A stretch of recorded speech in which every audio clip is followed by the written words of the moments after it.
내가 보니 그룹들 곁에 네 바퀴가 있는데 이 그룹 곁에도 한 바퀴가 있고 저 그룹 곁에도 한 바퀴가 있으며 그 바퀴 모양은 황옥 같으며 그 모양은 넷이 꼭 같은데 마치 바퀴 안에 바퀴가 있는 것 같으며 그룹들이 나아갈 때에는 사방으로 몸을 돌리지 아니하고 나아가되 몸을 돌리지 아니하고 그 머리 향한 곳으로 나아가며 그 온몸과 등과 손과 날개와 바퀴 곧 네 그룹의 바퀴의 둘레에 다 눈이 가득하더라.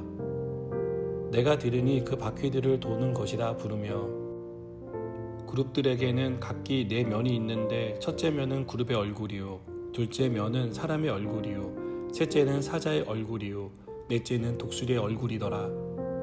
그룹들이 올라가니 그들은 내가 그발 강가에서 보던 생물이라.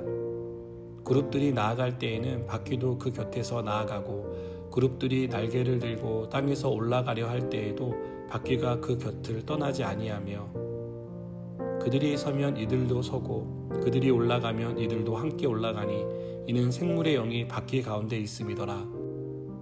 여호와의 영광이 성전 문지방을 떠나서 그룹들 위에 머무르니 그룹들이 날개를 들고 내 눈앞에 땅에서 올라가는데 그들이 나갈 때에 바퀴도 그 곁에서 함께하더라. 그들이 여호와의 전으로 들어가는 동문에 머물고 이스라엘 하나님의 영광이 그 위에 덮였더라. 그것은 내가 그발 강가에서 보던 이스라엘의 하나님 아래에 있던 생물이라. 그들이 그룹인 줄을 내가 아니라. 각기 내 얼굴과 내 날개가 있으며 날개 밑에는 사람의 손 형상이 있으니 그 얼굴의 형상은 내가 그발 강가에서 보던 얼굴이며 그 모양과 그 몸도 그러하며 각기 곧게 앞으로 가더라. 아멘. 에스겔은 계속 환상 중에 그룹들과 하나님의 영광이 예루살렘 성전을 떠나는 것을 봅니다.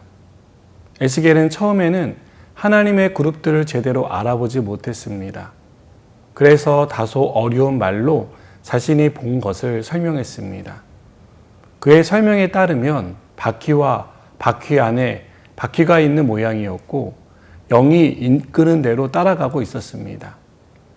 에스겔은 그발 강가에서 본 바퀴에 대한 환상과 예루살렘 성전에서 본 바퀴가 같은 것이라고 말합니다. 이것은 바퀴가 그발 강가에서 예루살렘 성전으로 이동했듯이 하나님이 자유롭게 이곳 저곳으로 이동할 수 있다는 것을 보여줍니다. 하나님은 이스라엘 백성이 포로로 끌려온 바벨론뿐 아니라 예루살렘에도 가실 수 있습니다. 하나님의 백성이 있는 곳은 어디에나 갈 수 있습니다. 이것은 하나님이 우리와 함께 하신다는 것이 구체적으로 어떠한 것인지를 보여줍니다. 하나님은 우리가 어디에 있든 항상 함께 하십니다. 하나님은 멀리 계신 분이 아니라 우리와 함께 하시는 분입니다. 그러나 우리는 이렇게 가까이 계신 하나님을 멀어지게 하는 상황을 만들곤 합니다. 무엇이 하나님을 우리에게서 멀어지게 합니까?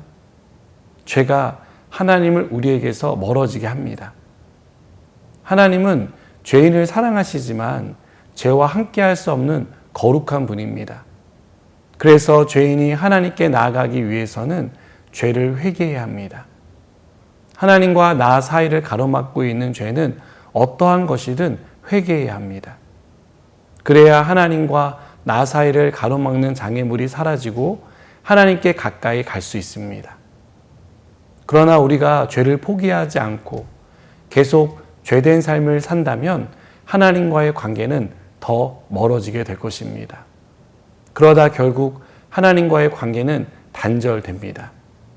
하나님이 보낸 그룹들은 하나님의 명령에 따라 움직입니다. 이것은 하나님의 백성을 자처하는 이스라엘이 하나님의 명령을 따라 살아야 한다는 것을 보여줍니다. 우리가 하나님의 자녀라고 믿는다면 마땅히 하나님의 말씀을 따라야 합니다. 그것이 우리를 죄로부터 지키고 하나님을 가까이 하게 해줍니다. 하나님의 율례를 버리고 죄된 삶을 고집했던 이스라엘 백성은 하나님의 심판을 받았습니다. 이스라엘 백성이 받은 가장 큰 심판은 영원히 함께할 것 같았던 하나님이 이스라엘을 떠나시는 것이었습니다. 19절은 그들이 여호와의 전으로 들어가는 동문에 머물고 이스라엘 하나님의 영광이 그 위에 덮였더라고 말하며 지성소의 임재에 계셔야 할 하나님이 성전 동문으로 자리를 옮기신 것을 보여줍니다. 그리고 마침내 22절은 각기 곧게 앞으로 가더라 라며 하나님이 성전 동쪽으로 떠나시는 것을 보여줍니다. 하나님이 이스라엘을 떠나신 것입니다.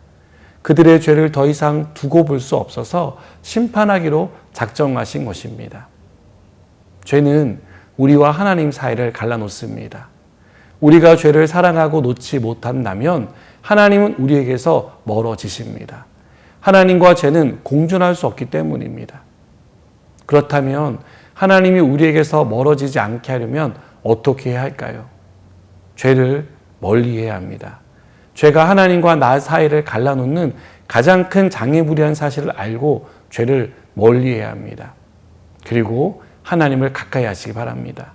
하나님을 가까이 하는 것은 그룹들이 하나님의 영을 따라 움직이며 순종했듯이 하나님이 우리에게 주시는 말씀에 순종하는 것입니다. 하나님의 말씀을 가까이 하고 그 말씀에 순종할 때 하나님은 우리를 더욱 가까이 하실 것입니다. 기도하시겠습니다. 하나님, 우리 안에 있는 어떠한 죄든 타협하지 않고 멀리하게 하시고 하나님을 가까이하며 살아가게 하여 주옵소서. 예수님의 이름으로 기도드립니다. 아멘.